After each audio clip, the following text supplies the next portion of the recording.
My parents didn't bother showing up to my wedding. But when they saw my $135,000 Porsche on Instagram, my mom suddenly called and said, "We need to talk. Family meeting tomorrow." So I showed up, with a little surprise of my own. I stood there in my perfect wedding dress, heart pounding, but the quiet wasn't the peace I'd imagined. No, it was the deafening silence of a betrayal that cut deeper than any knife, a gaping wound opened by the very people who should have been celebrating with me. The bridal suite at Willamette Valley Vineyard was stunning, a picture of serene anticipation. My gown fit like a dream, every detail flawless. The makeup artist had truly worked magic, giving me eyes that sparkled, cheekbones that popped, and lips the ideal shade of rose. My white rose bouquet waited on the vanity. But I wasn't admiring any of it. My phone was in my hand, checked for the 14th time in 20 minutes. Nothing. Not a single message from my mom. Not my dad. Not even a quick text from Logan, my brother. A soft knock startled me. Martha, our wedding planner, peeked her head in, her professional smile thin, barely masking her concern. "It's time, Caroline. Are you ready?" My gaze drifted to the window, down to the perfectly arranged white chairs for our 90 guests, the string quartet playing a gentle tune. And there they were, in the very front row, 3 empty seats, staring back at me like cold accusations. "They're not coming, are they?" My voice trembled, despite every effort to steady it.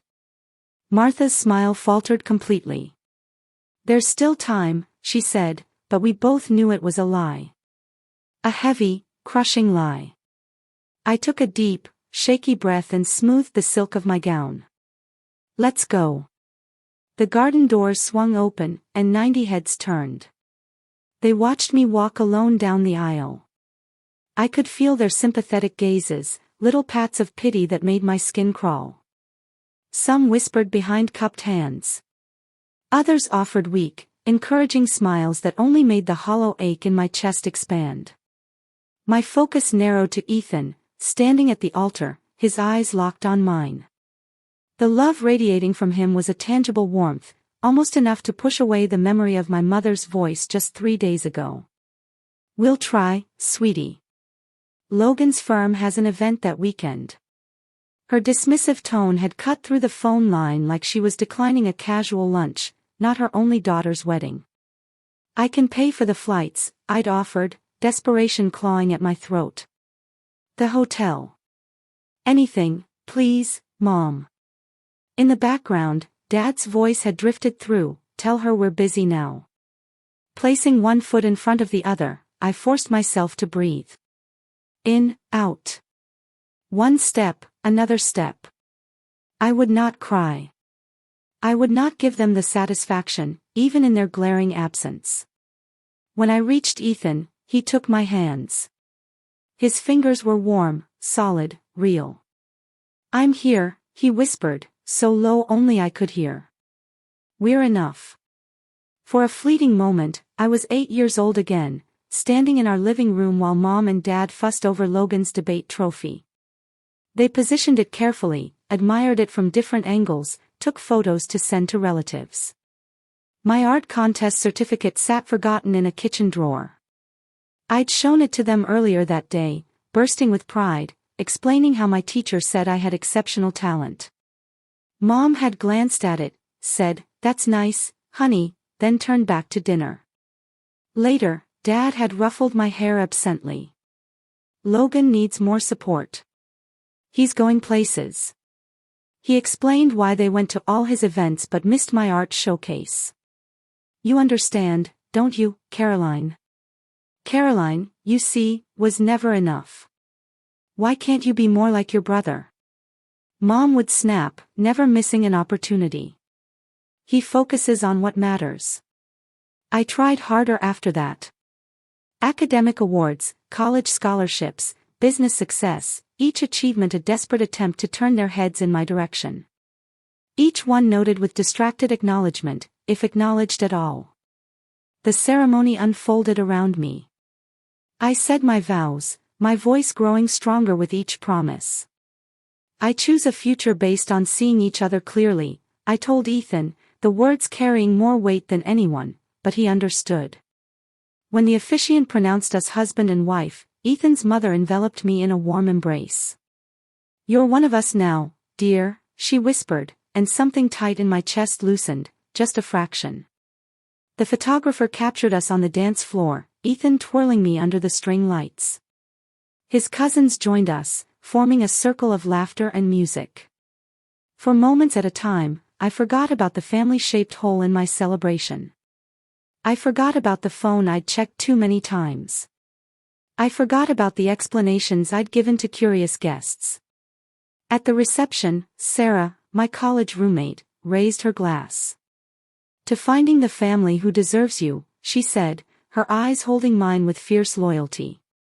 A murmur of agreement rippled through the crowd. The truth of her words hit me like a physical blow. All these years, I'd been invisible to the people who should have seen me most clearly. I'd been chasing approval from those who never intended to give it. When the celebration quieted, I slipped away to check my phone one last time. No missed calls, no messages. Not even a token, "Congratulations." Ethan found me there, staring at the blank screen. "They missed something beautiful today," he said, wrapping an arm around my waist. I looked up at him, at the man who had never once made me feel like I needed to earn his attention. I thought of his family who welcomed me without reservation. I thought of friends who traveled across the country to stand beside me. I set the phone down. "Their choice," I said, feeling lighter than I had in years, "not my burden." And for the first time, I almost believed it. 2 years later, I leaned back in my ergonomic chair, staring at a notification on my computer screen: acquisition of Crescent Motion Studio finalized at $21 million. 2 years of negotiation, 5 years of building from scratch, and now validation in the form of 8 figures. My office door burst open. My team flooded in with bottles of champagne and plastic flutes. To Caroline. Jen, my creative director, raised her glass. The woman who built something from nothing while certain people weren't looking. I smiled, clinking glasses with the 12 people who actually showed up for me. My phone buzzed. An Instagram notification. Logan, posting about his twins' private school fundraiser. I shouldn't look. I did anyway. There they were, Mom and Dad, flanking Logan and his wife, Hannah, their identical daughters in matching plaid uniforms. The caption read, "Family tradition continues. 3rd generation at Westridge Academy." Dad's arm was draped around Logan's shoulder. Mom beamed at her granddaughters. I swiped through more photos: Logan's family vacation to Hawaii last month, the holiday gathering I wasn't invited to, Dad's retirement party. In each one, they looked like the perfect American family, minus one daughter. What was more telling than the photos was what they represented. The vacation rental in Maui cost at least $5,000 per week. Westridge Academy ran $30,000 per year per child. Logan's house, in the background of several shots, sat in a neighborhood where nothing sold for under $2 million. All funded by my parents' retirement savings and family investments, according to gossip from distant cousins who occasionally remembered I existed. Caroline. Jen touched my arm. "We lost you for a minute." I locked my phone screen. Just checking messages. Where were we? The celebration continued around me, but I was mentally calculating. Logan's law firm was moderately successful, but nowhere near the level that would support his lifestyle. My parents had been quietly propping him up for years, depleting their retirement to maintain his image. Meanwhile, my $21 million acquisition didn't warrant so much as a text message. After the team left, I scrolled through my parents' social media. Hundreds of posts about Logan's accomplishments, the twins' milestones, family gatherings. My existence was limited to a single birthday wish last year, a generic, "Happy Birthday, Caroline," without even a photo. I closed my laptop and made a decision. The next morning, I called my financial advisor. The Porsche. Tan, metallic gray. I want to complete the purchase today. 3 hours later, I was signing paperwork for a brand new, $350,000 car. It was extravagant, unnecessary, and exactly what I wanted. Not because I needed my family's approval, but because I never needed their money. Back home, I took a single photo of the car in my driveway, the afternoon sun gleaming off its metallic finish. I posted it to Instagram with a simple caption, "Dreams realized." For 3 days, nothing. Then, on Wednesday afternoon, my phone lit up with a name I hadn't seen in 5 years. Mom calling. My stomach tightened as I answered. "Hello, Caroline." Mom's voice carried that particular blend of authority and urgency she reserved for family crises. "We need to talk." "Family meeting?" I repeated, hearing the disbelief in my own voice. "After 5 years of silence, you're calling about a family meeting. This is important." She paused, and I heard Dad's voice in the background. "Tell her it's important," he said, as though I couldn't hear him. "What's important?" I asked. My wedding wasn't important. My business wasn't important. What exactly matters now? Mom's voice tightened. "It's complicated. Financial issues. We need to discuss it as a family." Of course. They'd seen the car. They knew about the acquisition. Now, suddenly, I was family again. "Tomorrow at 2, I said, before hanging up.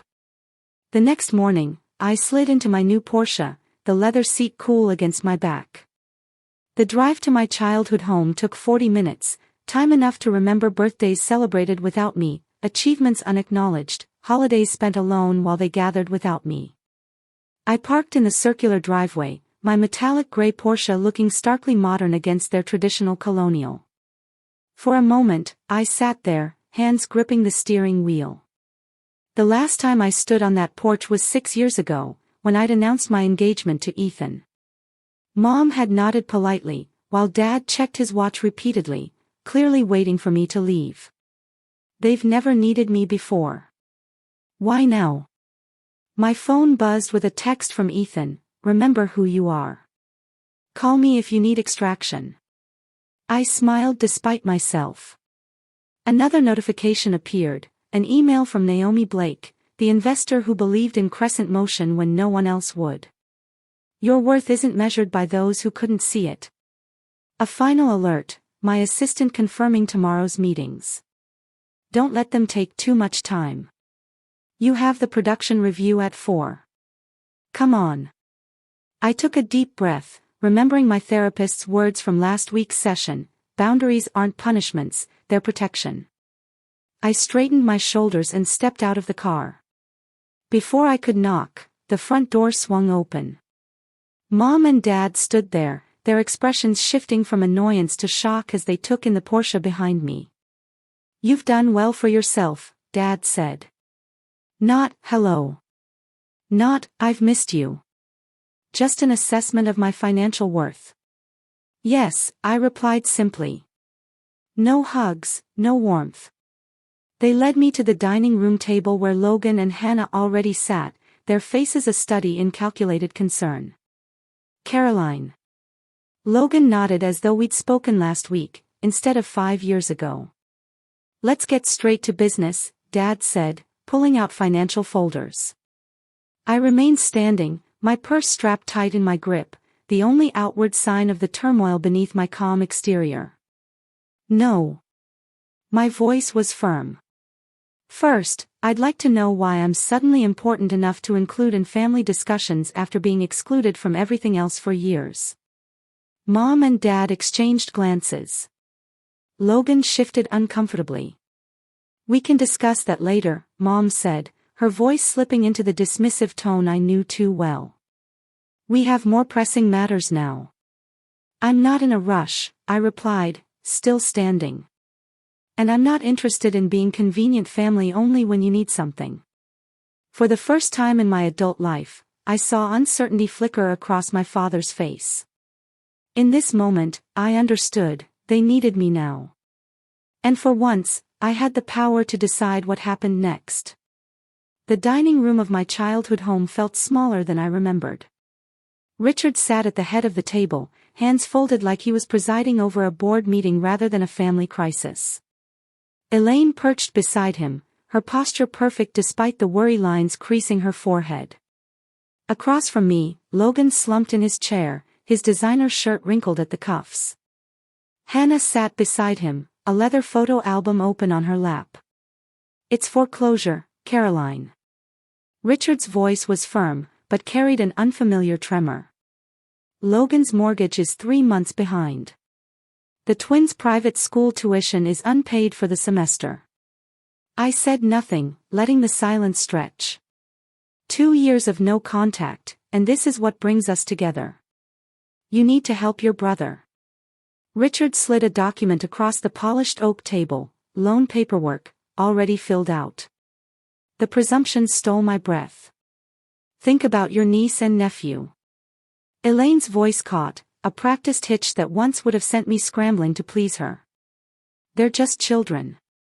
They shouldn't suffer because of financial difficulties." Logan leaned forward, eyes narrowed.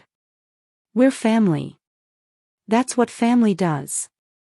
When one of us succeeds, we help the others." Hannah flipped the album open wider, pushing it toward me. "They ask about Aunt Caroline all the time." She pointed to photos of children I barely recognized, their faces shining at a birthday party I wasn't invited to. "Maddie wants to know why you never visit." Richard cleared his throat. "We've done everything we could. Our retirement fund is." He trailed off, exchanging a look with Elaine. "We've been supporting them as best we can." The implication hung in the air, my success meant I owed them. My independence was selfish in the face of family need. I closed the photo album and slid it back across the table. "Where were you at my wedding?" The question fell from my lips with surprising calm. Logan blinked. "What?" "My wedding. 2 years ago." "Where were you?" Elaine's hand fluttered to her throat. "We were busy." Logan had that event with his firm. "It wasn't convenient," Richard added, as if commenting on a missed dinner party. I nodded slowly, feeling something crystallize inside me. "And yet here you are now. Because you saw the Porsche on Instagram. You only contacted me because you saw the car." Logan's face flushed. "That's not fair, is it?" I sat straighter, feeling the power of my financial independence in my spine. Where there once was an anxious curve, there was now steel. I built everything alone. Every scholarship, every client, every late night. "Where were any of you?" Richard's eyes narrowed. "What's that got to do with the current situation?" "Everything." I folded my hands on the table, mirroring his posture. "I'm listening. Tell me why I should write a check today." Logan slammed his hand on the table. "You always had to prove something. Always showing off how smart you were, how creative, how special. Some of us were just trying to live normal lives." Richard's hand settled on Logan's shoulder. "Your brother had more potential. We had to nurture that. You were always so independent." "We're still your parents," Elaine whispered, tears gathering in her eyes. "Despite everything, you were parents in title only." My voice remained steady, surprising even myself. "You missed my high school graduation. You missed my college scholarship ceremony. You missed the launch of my company. You missed my wedding." I tapped the table with each missed milestone. "You missed my life. And now you want to share in what that life has built." "Caroline," Richard started. "You didn't build this success," I continued. "You don't get to share it." My phone vibrated in my pocket. I glanced down to see Ethan's message, "You okay?" Meeting running long. The sight of his name brought back Naomi Blake's words when she invested in my startup: "You don't need approval from anyone who can't see your light." I thought of my team at Crescent Motion, their faces shining as we toasted the acquisition, people who chose to see me, to support me, to believe in what I could build. In my briefcase rested the contract for the foundation funding, signed by the board last Tuesday. People who trusted me with purpose, not just money. Richard slid the loan paperwork closer to me. "We're only asking for what's reasonable. Family helps family. The interest rate is quite fair," Elaine added, as if offering a favor. Logan's smirk returned, confident now. "Blood is thicker than water, care." I stood slowly, deliberately. The motion drew their eyes, their bodies leaning forward expectantly. I reached for my briefcase and set it on the table with a soft thud. "I've made a different decision," I said. Logan's eyes fixed on my hands as I unlatched the briefcase. Richard shifted forward in his chair. Elaine's fingers twisted the napkin in her lap. Instead of a checkbook, I withdrew a single document and placed it on the table. "This is the announcement for the Rivera Media Scholarship Foundation. $16 million to create opportunities for young women in digital media arts." I smoothed the paper with my fingertips.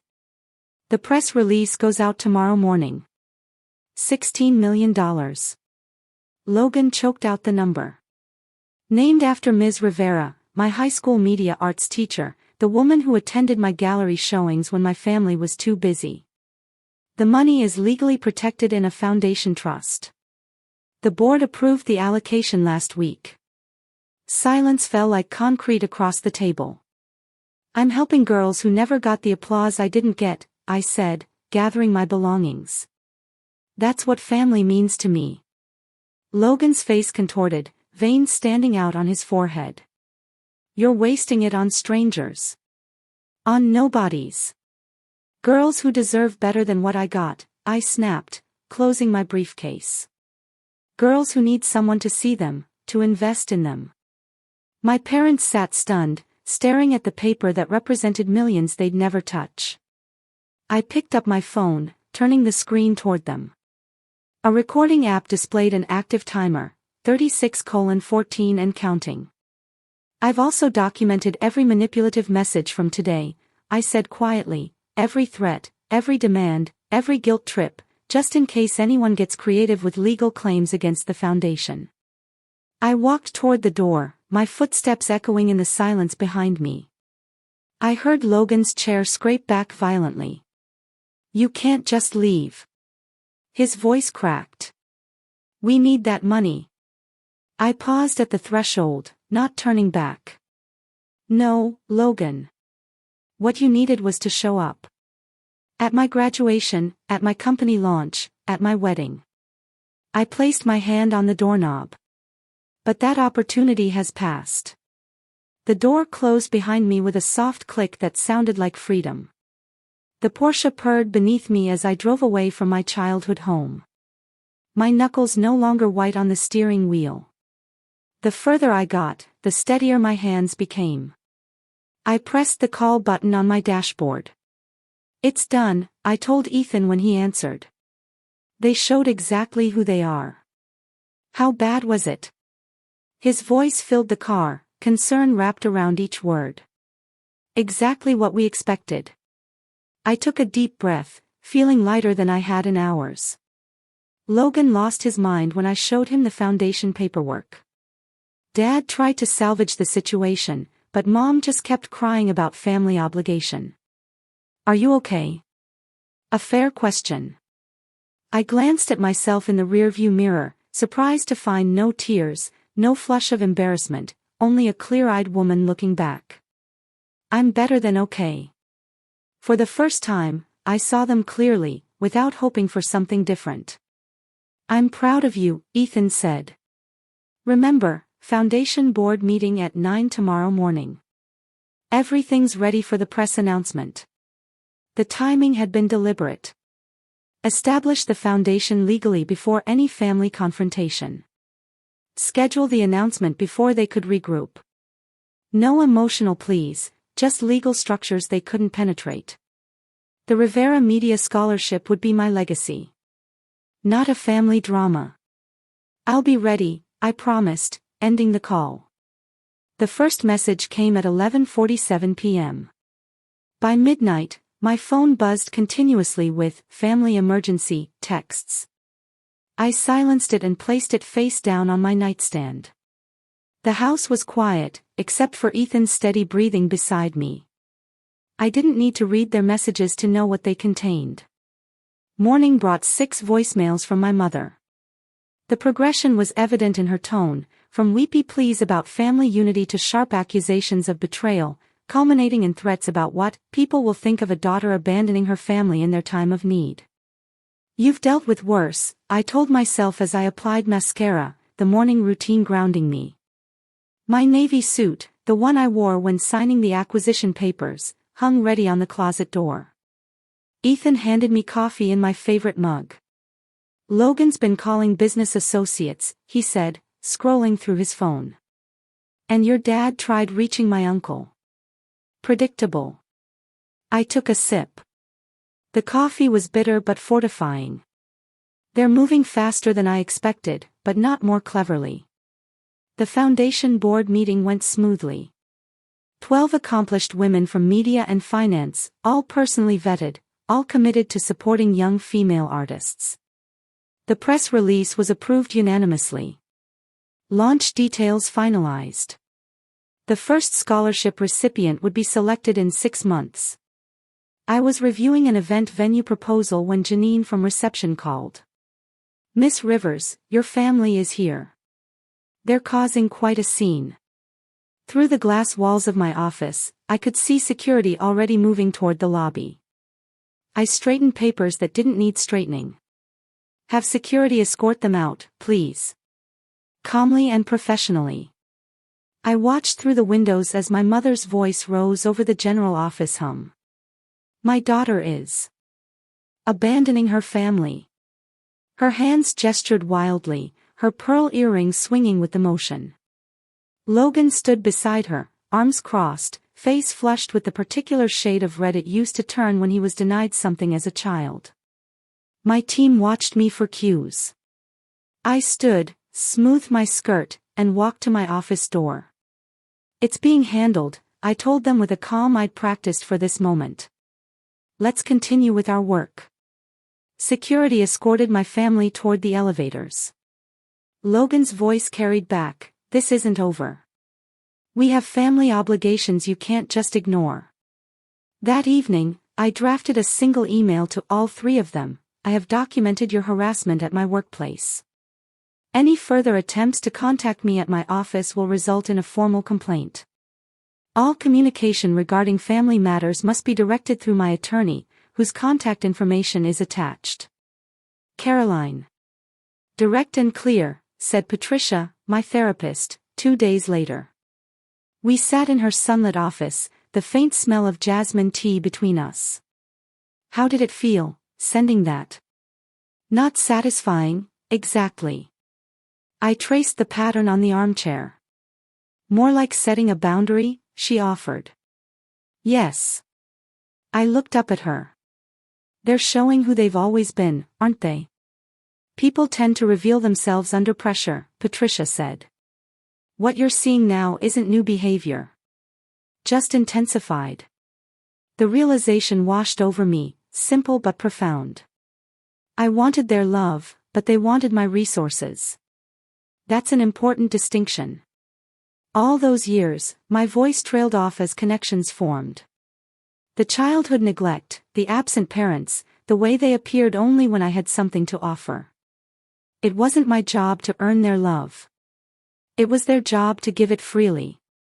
And now I know I'm not responsible for fixing them, I said, feeling the truth of it settle in my bones. There's freedom in that. The next morning brought news that Logan had contacted the Portland Chronicle about a family dispute. The reporter, smarter than Logan anticipated, asked why none of them attended my wedding. The resulting story painted a picture Logan hadn't intended, of parents absent during milestones, suddenly interested when money appeared. My mother's social media rant generated an unexpected wave of support for me. Former classmates, business associates, even distant relatives reached out with messages of solidarity. "We always wondered why they never talked about your success," wrote a cousin I hadn't seen in years. Richard's attempts to contact my investors fizzled when they refused to discuss a personal matter. The community rallied around the Scholarship Foundation instead, with applications already pouring in months before the official launch. The Portland Business Journal requested an interview about the foundation. I agreed, setting clear parameters. We would discuss the scholarship's purpose and impact, not family matters. The reporter, Dalia Warren, met me at the foundation's temporary office space. "This is an impressive initiative," she said, reviewing the prospectus. $16 million is substantial seed funding. What inspired such generosity? I considered my words carefully. I had a teacher who saw potential in me when others didn't. Miss Rivera changed my life by simply paying attention. I want to create that opportunity for young women who might otherwise be overlooked. You've built an impressive career, Dalia noted. Crescent Motion's acquisition was one of the biggest tech stories last year. Is your family proud? The question hung between us. I could dodge it, redirect to safer territory. Instead, I met her eyes directly. My success was built without family support. They weren't at my wedding, my graduation, or when I sold my company. Dalia's pen paused. That provides interesting context for the foundation's mission. Later that week, the article appeared with the headline, "Self-Made Success Creates Legacy of Support." The contrast between my generosity and my family's entitlement became public narrative. When news of Logan's house foreclosure broke days later, the community connected the dots without my saying a word. Ethan handled increased security protocols at our home. My business team managed communication strategy, filtering messages, and prioritizing foundation work. Naomi Blake, my first investor and mentor, released a statement supporting my commitment to lifting others rather than enabling dependency. My college friends formed a protective circle, filling our calendar with dinners and events that left no room for dwelling on family drama. Patricia provided anchoring during weekly sessions. The United Front became its own kind of family, chosen, intentional, supportive. 2 weeks after the confrontation, I received the Business Leadership Award from the Women in Media Alliance. Standing at the podium, looking out at faces that genuinely celebrated my success, I realized the tables had completely turned. My parents' retirement plans were now delayed indefinitely. Hannah's social position in her precious country club circles had eroded with their financial collapse. Logan's twins would transfer to public school next semester. Meanwhile, the foundation thrived, generating positive coverage that spread beyond Portland. The story resonated not because I sought revenge, but because I chose to transform pain into purpose. The scholarship committee has selected 3 finalists for the first award, Janine told me, placing the portfolios on my desk. They'd like your input by Friday. I opened the first file and began reviewing the work of a young woman whose teacher noticed her talent when no one else did. The circle completed itself, healing through action rather than looking backward. Family defined by what it does, not what it claims to be. For the first time in my life, I felt truly seen. In the weeks that followed, I deleted the 4th voicemail from Aunt Meredith without listening past her plea of, "Everyone misses you, Caroline." The Thanksgiving invitation sat in my email inbox, its subject line, "Family needs to be together," a transparent attempt at manipulation. My phone chimed with a text from my cousin Drew. "I don't understand this rift between you and Uncle Richard. Can't you just talk to them?" Of course, he didn't understand. He wasn't at my empty wedding. He didn't witness 20 years of invisibility. A letter arrived yesterday from Mom, the elegant handwriting unmistakably hers. "We always believed in you," she wrote, as if rewriting our entire history. The envelope sat half-burned in my fireplace, its edges curled and blackened like the lies it contained. "Dad called my office directly last week. We need to clear the air, he said, his voice lacking any acknowledgement of what they'd done. My assistant, following strict instructions, told him I was unavailable, permanently. The final straw came when Logan sent the twins to my office with handmade cards. "We miss Aunt Caroline." Written in childish handwriting I knew wasn't theirs. The manipulation was so transparent it made my stomach turn. "They're using every emotional lever they can find," Ethan observed that evening, examining the cards on our kitchen counter. "They're desperate." I flipped through the week's collection of attempts. But they still haven't actually apologized. The family attorney called next, his voice professionally neutral. "There are moral obligations to consider, Caroline. Family ties carry certain responsibilities." The implication was clear: I was the villain in their story, the heartless daughter who abandoned her struggling family. Pastor Wilson from the church I'd stopped attending years ago left a voicemail. "Your parents are deeply concerned. Perhaps we could meet to discuss reconciliation." Two childhood friends, neither of whom I'd spoken to in a decade, suddenly reached out. "Your parents seem so heartbroken," said one. "The holidays are for forgiveness," said the other. When Logan's wife, Hannah, emailed photos of the twins in Halloween costumes, "The children ask about you constantly," I nearly threw my phone across the room. "They're framing this entire situation as my responsibility," I told my therapist during our weekly session. "My forgiveness, my duty, my failure to be the bigger person." "And how does that make you feel?" she asked, her eyes steady on mine. "Angry," I admitted, but also validated. They wouldn't fight this hard if they weren't afraid of losing control. The foundation selection meeting provided an unexpected challenge. The committee recommended a scholarship for Maya Harrison, a 17-year-old filmmaker whose application video showed remarkable talent and painful familiarity. "She reminds me of myself," I told Ethan that night. Quiet, determined, overlooked. I watched her interview video again. Maya's eyes held the same weariness I saw in my own wedding photos. She talked about finding her voice through filmmaking when her family couldn't hear her. What if I'm wrong to cut them off completely? The question slipped out before I could stop it. Ethan sat beside me on the couch. "What brought this on?" "Maya. If I'm telling these girls to find their strength, am I modeling that by running away from my family? Is setting boundaries running away?" Ethan asked. I considered this. No. Boundaries aren't abandonment. What would you tell Maya if her family treated her like yours treated you? The answer came easily. I'd tell her she deserves people who see her worth. The Thursday before Thanksgiving, I hosted dinner at our home. The dining room table extended to accommodate everyone. Ethan beside me, Naomi across from us, my business team scattered between. Maya sat at the opposite end, her scholarship certificate framed on the sideboard behind her.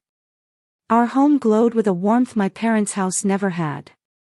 Candles flickered in silver holders. Laughter rang against the ceiling. No one here needed to prove their worth to be seen. I raised my glass to those who see us as we are. The toast echoed around the table. My phone stayed off, notifications silenced.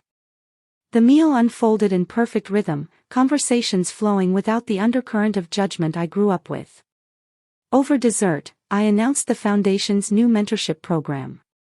I'll be personally involved with each recipient, I explained. We're creating connections that matter.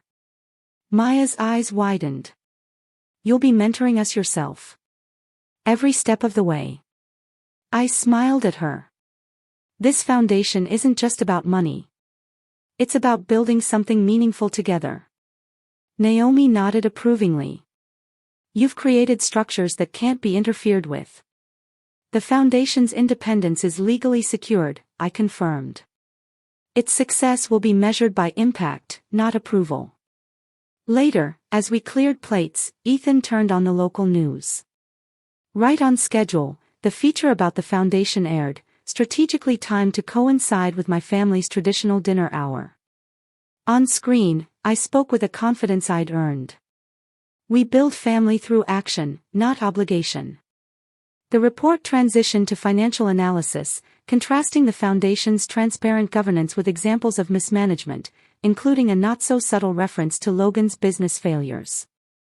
Maya watched transfixed. They're actually comparing your brother's company to the foundation. Facts speak for themselves. I stacked dessert plates with steady hands. The community had validated what my family refused to see. The following morning, my parents requested a meeting at a coffee shop downtown. I arrived in the Porsche, the car that triggered their sudden interest after years of silence. Dad looked older than I remembered, defeat etched into lines around his mouth. We should have been there, he admitted, staring at his untouched coffee. At the wedding?